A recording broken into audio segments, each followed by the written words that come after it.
everybody, you are watching the ACS Racing Network, and today I have a little bit of a different video, and along with a new kind of series coming up to my channel. Now that I've changed my name, I'm deciding to post more diecast videos, more NASCAR videos, stuff more than just your regular stop motions. So with today, we're going to start with where the heck did the quality go with diecasts?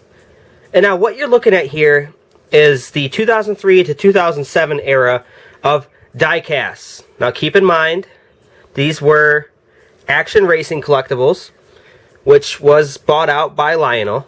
And back in the day, there was a lot more competition. These are Action. There was also Team Caliber, Winner's Circle, which was, I believe, owned by Action. We just had a lot more competition back in the day, whereas right now it's just Lionel. And you could say NASCAR Authentics, but for those of you that don't know, NASCAR Authentics is Lionel. So the big beef I have with today's diecast is they don't look like this. These look like 1/24 scale diecasts. That's how detailed these diecasts are. Now these are 1/64, but if you just look at perspective and don't know the size of what they're sitting on, these legitimately look like 1/24 diecasts. Now you throw in these guys, and they just look more like toys, I guess I should say. So where has the quality gone exactly? Well, if we look at the old style diecast, we'll take this 3 doors down Tony Stewart diecast for example. I mean, for starters, the hood opens. And then if you look inside, not a very detailed engine, but still, nonetheless, they went out of the way for a 1/64 scale diecast to put an engine in there. You cannot see it, but the window net is mesh. And these, window does not open. Plastic window net. And just all around the diecast back then, metal chassis is a big one. That's my big complaint. Here you got plastic chassis, and then even this is why I love the 1999 diecast so much, and why I'm mainly doing a 1999 series is because the diecasts were so good back then. Metal chassis, rubber wheels, plastic chassis, plastic wheels. Everything is so cheaply made. And then back in the day, these were what, $8? Now this is $8, and I get inflation, I get all that, I get the money's going. Like, I've taken economics. I'm not very good at economics, but I've taken it nonetheless. So I get that. But I feel that to go to a racetrack and buy this for $10, I think we're getting ripped off. And now you may wonder why I have this car as an example here.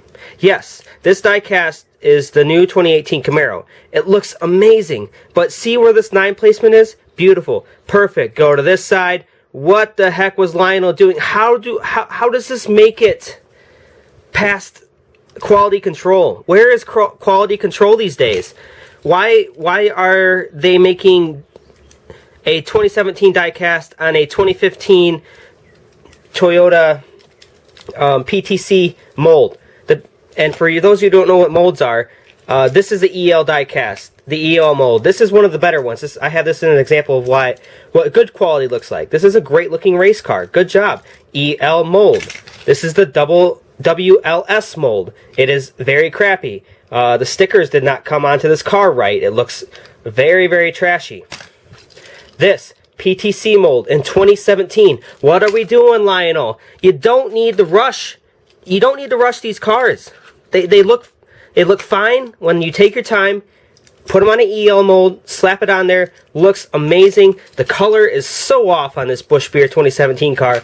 I'm so happy they made the 2018 on the EL mold. It looks much better, but just the quality has disappeared. We don't get diecasts like this 2003 Dale Jr. Stain diecast. We don't get that. We don't get it like his 2003 Budweiser World's MLB All-Star Game diecast. Yeah, Chicago All-Star Game diecast. And look at this, the trunk opens. Are you out of your mind? This is amazing. Why can't we have elite diecasts in the 1/64 anymore? That's my question. I would love to buy elite 1/64s.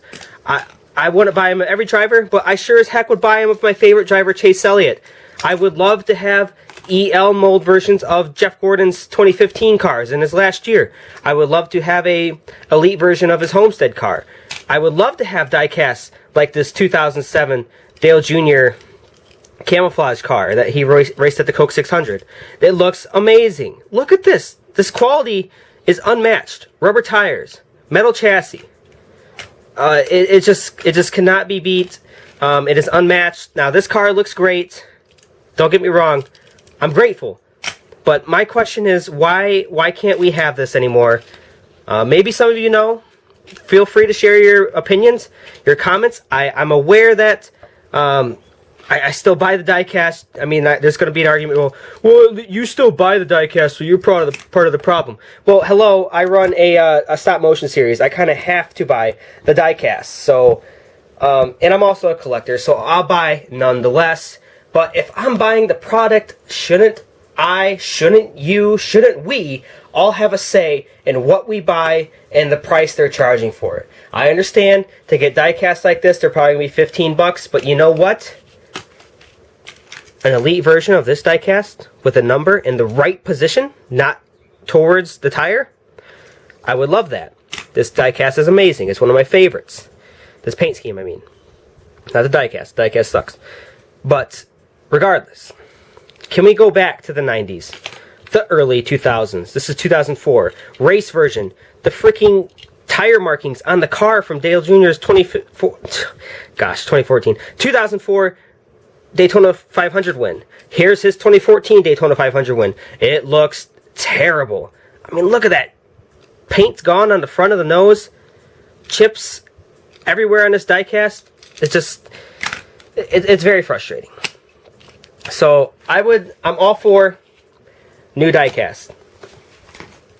I'm all for these. I'm willing to pay more money.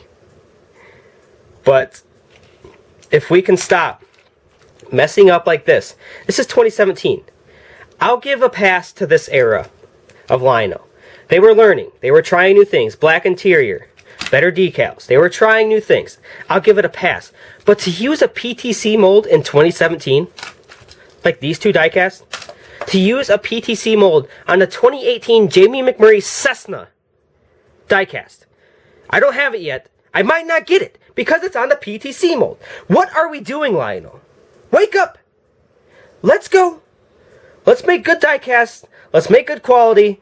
I know I sound like a child baby, but you know what? This is my passion. This is my hobby. This is what I spend my money on. I should have a say. And I'm sure if Race Day 2011, the diecast kid, if he watches this video, I'm sure 100% he will agree. If you watch his diecast reviews, it's a good mockery of Lionel and their screw-ups.